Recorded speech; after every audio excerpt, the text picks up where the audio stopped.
The thing that drives people to do a combat sport is in some ways sometimes the thing that drives people away from it as well, because the pressure is different. It can seem like you're out there in the middle of the ocean.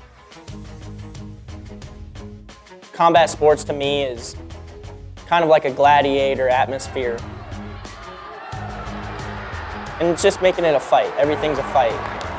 The Golden Gopher going right after Max Mirren.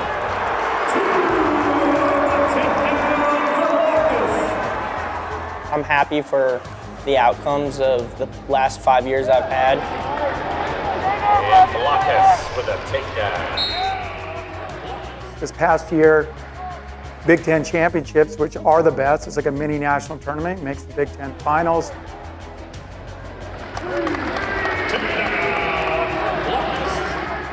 Then going to the NCAAs, you could just see that he was in a really good spot. He battled his way through there, became an All-American for us, it was amazing. If I had a 1 second memory of winning the blood round, it would just be seeing the faces of my coaches and my teammates smile. I was on that post-NCAA high and I wanted to come back right away, but after a week or two, really sitting down and thinking, like, what do I want to do next? Like, I've been working my entire life to become an NCAA All-American, and I finally did it. I've always wanted to fight since I was in high school. Do I want to fight MMA or do I want to wrestle? MMA was the perfect route to get into. He said, I moved out of my apartment, like I'm ready to go down, and I was like, holy crap, all right. Throughout this whole process, I never tried swaying him one way or the other. I'm gonna let you do what you feel is necessary. I just wanted to see really what I wanted to do. Go down there, train for a little bit, watch practices, hang out with the guys, because that's where I'm gonna be committed to and what I'm gonna be doing for a living now. I had my first fight August 11th in Sioux Falls, South Dakota.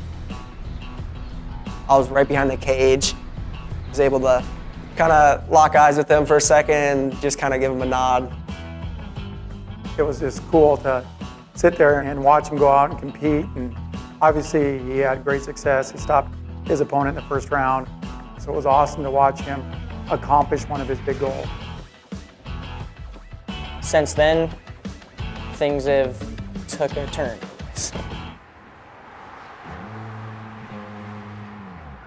Once I got done fighting, I packed my stuff in Florida and I drove straight up to Minnesota without even thinking about it.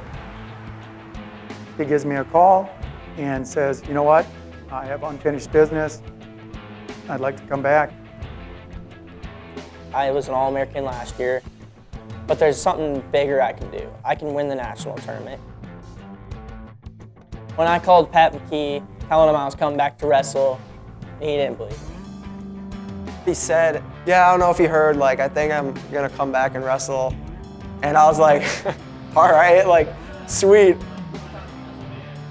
It's almost like something that you've left behind and you don't ever think you're gonna have again, and you're gonna miss it. I got the opportunity to actually go back. What an effort from Michael Blockhus. You go and fight and train with grown men, some of the best fighters in the world all summer. He was more primed for the wrestling season, more primed to win a national title this year than almost any other person.